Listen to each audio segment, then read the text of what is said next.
কে স্বাগত জানাচ্ছি এই মুহূর্তে আপনাদের সাথে আমি রয়েছি অঙ্কিতা। চোখ রাখছি এই মুহূর্তের গুরুত্বপূর্ণ সংবাদের দিকে। অঙ্গনওয়াড়ি কেন্দ্র যা শিশুদের শিক্ষার ক্ষেত্রে প্রথম ধাপ। একদিকে এই অঙ্গনওয়াড়ি কেন্দ্রে যেখানে পুষ্টিকর খাবার প্রদান করা হয়, ঠিক অন্যদিকে গর্ভবতী মায়েদের জন্য নির্ধারণ করা হয় পুষ্টিকর খাবার। কিন্তু সেই জায়গায় অভিযোগ উঠছে যে এবার অঙ্গনওয়াড়ি কেন্দ্রগুলিতে সেই পুষ্টিকর খাবার বন্ধ হয়ে যাচ্ছে। এর পেছনের কারণ 6 মাস ধরে টাকা দেওয়া হচ্ছে না অঙ্গনওয়াড়ি কর্মীদের। বরাদ্দ টাকা না পেয়ে এবার আর্থিক সংকটের মুখে পড়েছে অঙ্গনওয়াড়ি কেন্দ্রগুলি।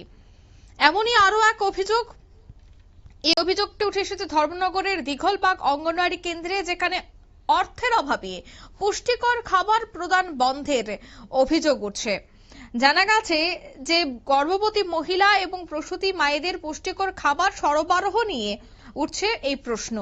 অভিযোগ রয়েছে গত প্রায় 6 মাস ধরে অঙ্গনওয়াড়ি কেন্দ্রগুলিতে শিশু এবং মায়েদের জন্য নির্ধারিত পুষ্টিকর খাবার সরবরাহের অর্থ না পাওয়ায় কার্যত সংকটে পড়েছেন অঙ্গনওয়াড়ি কর্মীরা। অভিযোগকারী অঙ্গনওয়াড়ি কর্মীদের দাবি, দীর্ঘদিন ধরে সংশ্লিষ্ট খাতে অর্থ না আসায় নিজেদের যে সামান্য ভাতা থাকে অথবা স্থায়ী যে দোকানদারদের কাছ থেকে তারা বাকি এনে খাদ্য সামগ্রীগুলি সংগ্রহ করে, সেখানে মাসের পর মাস বকেয়া জমে যাওয়ায় এখন অনেক দোকানদারই তাদেরকে বাকি দিতে চাইছে না। অঙ্গনওয়াড়ি কর্মীদের বক্তব্য যে অতীতে কয়েক মাসের বকেয়া একসঙ্গে পরিশোধ করা হলেও এবার পরিস্থিতি কিন্তু অত্যন্ত জটিল। কারণ তাদের দাবি হচ্ছে 4 মাস, কারোর 5 মাস, আবার কারোর এই ক্ষেত্রে 6 মাস ধরে বকেয়া রয়েছে। ফলে যে নির্ধারিত সময়ে শিশুদের পাশাপাশি গর্ভবতী এবং প্রসূতি মায়েদের পুষ্টিকর খাবার সরবরাহ করার কঠিন সময় তৈরি হয়েছে, কঠিন হয়ে পড়ছে। এই পরিস্থিতিতে এবার প্রশ্ন উঠেছে যে শিশুদের ভবিষ্যৎ পুষ্টি এবং সুস্বাস্থ্যের উপর নির্ভরশীল, তাই তাদের খাদ্যের অর্থ যদি মাসের পর মাস আটকে থাকে তাহলে এর দায়ভার নেবে কে? অভিযোগের তীর উঠছে সংশ্লিষ্ট সিডিপিও অফিস, সমাজ কল্যাণ এবং সমাজ শিক্ষা দপ্তরের কর্মীদের বিরুদ্ধে। কি উঠে আসছে, কি বলছেন অঙ্গনওয়াড়ি কর্মী, শোনাবো। দিঘলবাগ টু না? আচ্ছা, এই অঙ্গনওয়াড়ি সেন্টারে এখন বর্তমানে কতজন গর্ভবতী মহিলা এবং বা কচিকাঁচা বাচ্চারা আছে? গর্ভবতী মহিলা একজন, নার্সিং মাদার একজন, 6 মান্থ থেকে 3 ইয়ার্সের চাইল্ড হলো 6 জন, 6 মান্থ থেকে 3 ইয়ার্সের চাইল্ড 6 জন, 3 ইয়ার্স থেকে 6 ইয়ার্সের চাইল্ড হলো 19 জন।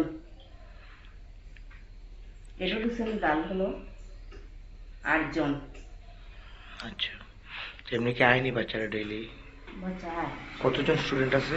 হ্যাঁ, কতজন বাচ্চারা কতজন আছে? টোটাল বাচ্চা 26 জন। 26 জন আছে না? তো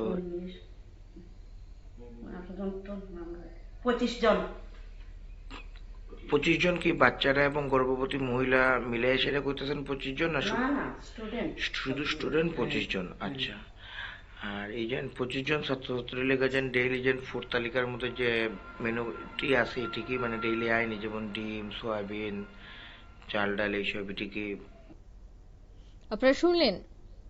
আর সেই জায়গাতেই এবার অভিযোগ রয়েছে যে বকেয়া অর্থ কবে মেটানো হবে এবং শিশু ও গর্ভবতী প্রসূতি মায়েদের জন্য নির্ধারিত পুষ্টিকর খাবারের সরবরাহ কবে স্বাভাবিক হবে, তারই উত্তর চাইছে অঙ্গনওয়াড়ি কর্মী এবং অভিভাবকরা।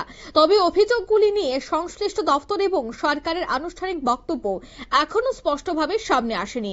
ফলে প্রকৃত পরিস্থিতি, অর্থ বরাদ্দের অবস্থান এবং কেন দীর্ঘ সময় ধরে অর্থ আটকে রয়েছে তা নিয়ে দ্রুত প্রশাসনিক তদন্ত এবং স্বচ্ছ ব্যাখ্যার দাবি উঠছে।